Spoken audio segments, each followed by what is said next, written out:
শুধু দর্শক বন্ধু, আপনারা দেখছেন একে নিউজ বাংলা। বিধানসভা ভোটের আগে আইএসএফ চেয়ারম্যান নওশাদ সিদ্দিকী তিনি বলেছেন যে এবারে বিধানসভায় আইএসএফের ডবল ডিজিট বিধায়ক যাবে বিধানসভায়। তার মধ্যে কিন্তু এই কুলপি বিধানসভা হওয়ার সম্ভাবনা খুব বেশি রয়েছে। আমরা যা দেখতে পাচ্ছি যে কুলপি বিধানসভার যে মানুষের মেজাজ, সেই জায়গা থেকে প্রার্থী আব্দুল মালেক মোল্লা জিতলে অবাক হওয়ার কিছু নেই। আর ওদিকে আমরা দেখতে পাচ্ছি যে বামফ্রন্ট তারা কিন্তু কামব্যাক করার একটা চেষ্টা করছে। সারা রাজ্যে লাল ঝান্ডার তলায় কিন্তু মানুষ গুটি গুটি পায়ে আসছেন। একদিকে সাম্প্রদায়িক বিজেপি, আর একদিকে দুর্নীতিগ্রস্ত তৃণমূল। এই উভয় দল থেকে কিন্তু মানুষ গুটি গুটি পায়ে লাল ঝান্ডার তলায় মানুষ আসছে, সেটা কিন্তু দিনের আলোর মতো পরিষ্কার হয়ে গেছে। নওশাদ সিদ্দিকী এসেছিল আব্দুল মালেকের প্রচার করতে, জনজোয়ার হয়েছিল। যে মানুষগুলো বলেন যে আইএসএফ এর একমাত্র নওশাদ সিদ্দিকী ছাড়ার কোনো নেতা নেই, তারা হয়তো আজকে এলে বুঝতে পারতেন যে কত মানুষ স্বতঃস্ফূর্তভাবে জিলেবি আর পাউরুটি খেয়ে আব্দুল মালেকের সঙ্গে ঘুরলেন, কত গাড়ি কত বাইক, নাক দিলে বিশ্বাস করা যাবে না। এই কুলপি বিধানসভার প্রার্থী আব্দুল মালেক সাহেব রয়েছে, কমরেড জুলকাহার হালদার রয়েছেন, এনাদের বক্তব্য আপনাদের শোনাবো। আজকে যে র্যালি করলেন, কত কিলোমিটার রাস্তা র্যালি করলেন? কম বেশি 50-55 কিলোমিটার হবে। একদম মানুষের দরে দরে পৌঁছে গেলেন। মানুষের পালস কিভাবে? এই তো এখন আমি একটু হেঁটে নামলাম, বুঝতেই পারলে সাধারণ মানুষের উচ্ছ্বাস, আকাঙ্ক্ষা, আবেগ যেভাবে আমি দেখছি, আমার তো মনে হচ্ছে সাধারণ মানুষ এর জয় আগামী দিনে সুনিশ্চিত।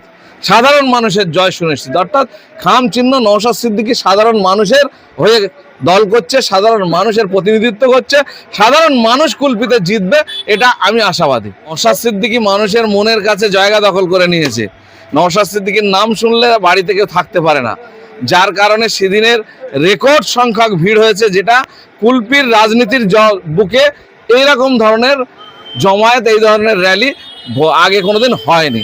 যেটা নওশাদ সিদ্দিকী আসলে গত আমরা হটুগঞ্জ থেকে আর রাজনগর পর্যন্ত যে র্যালিটা করেছিলাম, দীর্ঘ কম বেশি প্রায় 20 কিলোমিটারের ওপরে, 20-25 কিলোমিটার হবে রাস্তা।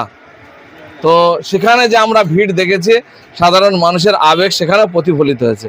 এবং আমি এই পাড়ায় পাড়ায় যাচ্ছি সাধারণ মানুষের কাছে, সেখানেও আমরা দেখতে পাচ্ছি সাধারণ মানুষের মনের আবেগ প্রতিফলিত হচ্ছে। বিভিন্ন রাজনৈতিক দলের র্যালি বা মিটিংয়ে গেলে বা বিরিয়ানি বা স্পেশাল কিছু খাওয়ার ব্যবস্থা থাকে।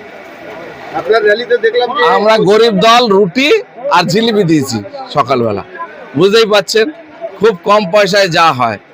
এবং এইটা সবথেকে বড় কথা আমি আপনাদের জানাচ্ছি এই প্রেসের মাধ্যমে, আমার আজকে যে র্যালিটা হয়েছে, এই র্যালিতে যারা গ্রাম থেকে বুথ থেকে এসেছে, তারা নিজের পয়সা চাঁদা দিয়ে এই র্যালিটা করেছে।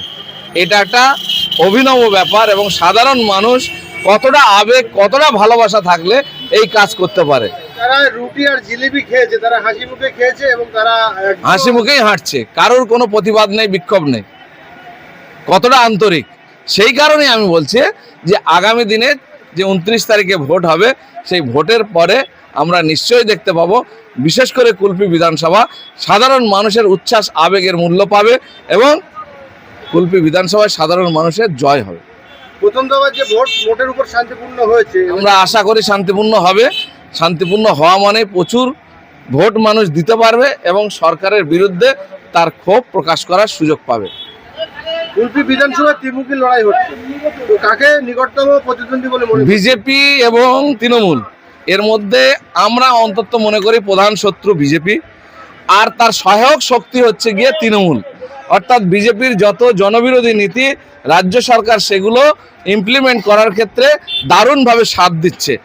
আর কখন বিজেপি কে করে আর কখন কে তৃণমূল করে, একবার ও ঘর আর একবার এ ঘর, সুতরাং ওদের ওই দুটো ঘর নিজেদের। সুতরাং সাধারণ মানুষ যারা অন্যায়ের প্রতিবাদ করতে চাইছে, সরকারের দুর্নীতির প্রতিবাদ করতে চাইছে, জনবিরোধী নীতির প্রতিবাদ করতে চাইছে, খুন জখম মার্ডারের বিরোধিতা করতে চাইছে, শিক্ষা স্বাস্থ্য কর্মসংস্থানের দাবি করতে চাইছে, তারা কিন্তু আইএসএফের সঙ্গে থাকবে।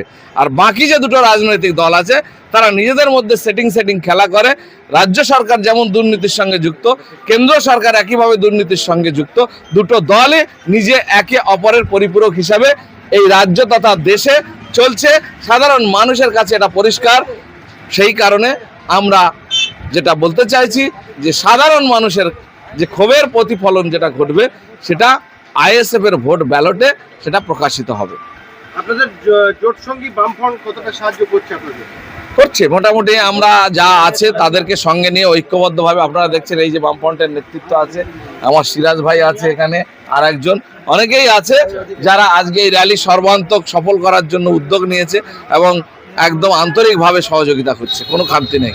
যে দক্ষিণ চব্বিশ পরগনায় 31টি বিধানসভা আছে, সেই 31টি বিধানসভার মধ্যে আপনারা 7টি লড়ছেন এবং বামফ্রন্ট লড়ছে বাকিটা। কটা সিট আশা করছেন আপনাদের জোট সমেত? আপনারা জোট সমেত আমরা কম বেশি গোটা দশেক আশা করছি। হ্যাঁ, কারণ আমরা কিছু কিছু সিটে যে সভাগুলো দেখছি, যেমন কুলতলি জয়নগরের যে সভা দেখলাম, একেবারে মন খোলা মানুষের উচ্ছ্বাস। ক্যানিং পশ্চিম দেখলাম, ক্যানিং পূর্ব দেখলাম, বাসন্তী দেখলাম। তো যার কারণে আমরা, এবং মগরাহাটেরও সভা দেখলাম, আর অন্য অন্য জায়গায় মগরাহাট পূর্ব, সাতগাছিয়া যেসব জায়গাগুলো আছে, এর মধ্য থেকে কম বেশি আমার তো মনে হচ্ছে 7 থেকে 10টা সিট দক্ষিণ চব্বিশ পরগনায় আসতে পারে আমাদের জোট সঙ্গী সবাইকে নিয়ে। দক্ষিণ চব্বিশ পরগনায় 31টা সিট আছে, সেই 31টা সিটের মধ্যে আইএসএফকে সঙ্গে নিয়ে লড়াই করছেন। কটা সিটে আশাবাদী? ভীষণভাবে আমরা আশাবাদী। সেখানে আমরা 31টা হচ্ছে সিটেই হচ্ছে মানে লড়াই করছি, চাই আমরা নিশ্চয় মানে 31টা মানে জিতে আমরা সিটেই আমরা হচ্ছে জয়লাভ করতে। সেই আশা নিয়ে আমরা আইএসএফ এবং হচ্ছে বামফ্রন্ট যৌথভাবে আমরা আন্দোলন সংগঠিত করছি, হচ্ছে মানুষের পাশে আছে। কান্তি গঙ্গোপাধ্যায় লাস্ট বিধানসভায় খুব অল্প ভোটে হেরেছিল। রায়দিঘি বিধানসভাতে, কুলপি বিধানসভা সহ সারা জেলার সমস্ত বিধানসভাতে ভীষণভাবে আমরা সিপিআইএম আইএসএফ জোট আশাবাদী যে আমরা জিতবো। রামের ভোট রামে চলে গিয়েছিল 2021 সালে, সেটা কি বেশিরভাগটা রিকভারি হয় বলে মনে করেন? না, এই কথাটা তো আপনাদের কথা, মিডিয়ার কথা, কিন্তু অ্যাকচুয়াল তা না। আপনি একটা দেখান, বিজেপি আর বিজেপি থেকে তৃণমূলে হচ্ছে পাল্টি হচ্ছে, তারা করছে হচ্ছে আপনার মানুষের হচ্ছে পাল্টি খাচ্ছে তারা। আর আমাদের সঙ্গে 24 ঘন্টা হচ্ছে জনগণ আছে, আমরা হচ্ছে জনগণ হচ্ছে নিয়ে হচ্ছে মানুষের জন্য হচ্ছে লড়াই করছি, মানুষের হচ্ছে রুটি রুজির জন্য আমরা ফাইট করছি। আমরা আমাদের জয়যাত্রা চলছে। সারা রাজ্যে কতটা সিট বাদ পেতে পারে বামফ্রন্ট বা জোট সঙ্গীরা? ঢোলা অঞ্চলের আজকে এই হচ্ছে র্যালি দিয়ে আপনারা বুঝতে পারলেন, তার প্রমাণ পেলেন যে ঢোলা অঞ্চলে বা কুলপি বিধানসভায় নয়, সারা দক্ষিণ 24 পরগনা, সারা রাজ্যে বামফ্রন্ট এবং আইএসএফ যৌথভাবে যে আন্দোলন সংগঠিত করছে, আপনারা বাজারি পত্রিকা এবং হচ্ছে মিডিয়াগুলো সেইটাকে নিয়ে সঠিকভাবে যদি প্রচার করতেন, বামপন্থী আইএসএফের থেকে ভালো হচ্ছে আপনার প্রচার কোনো দল করছে না, সব দলের থেকে ছাপিয়ে যাচ্ছে। আপনারা জানেন কয়েকদিন আগে এই অঞ্চলে, এই ঢোলা অঞ্চলে কুলপি বিধানসভার তৃণমূল, বিজেপি, কংগ্রেস, অন্যান্য দল হচ্ছে এখানে আপনার হচ্ছে র্যালি করেছে মানুষের কাছ থেকে, মহিলাদের কাছ থেকে।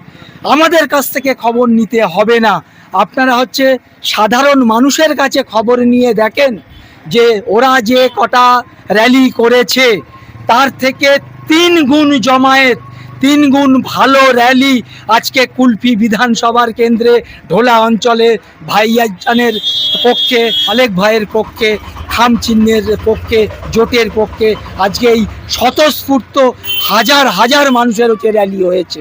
আমরা খুব আশাবাদী, আমাদের ঢোলা অঞ্চল থেকে, কুলপি থেকে আমরা আমাদের জয়ের ধারাকে আমরা অব্যাহত রাখব।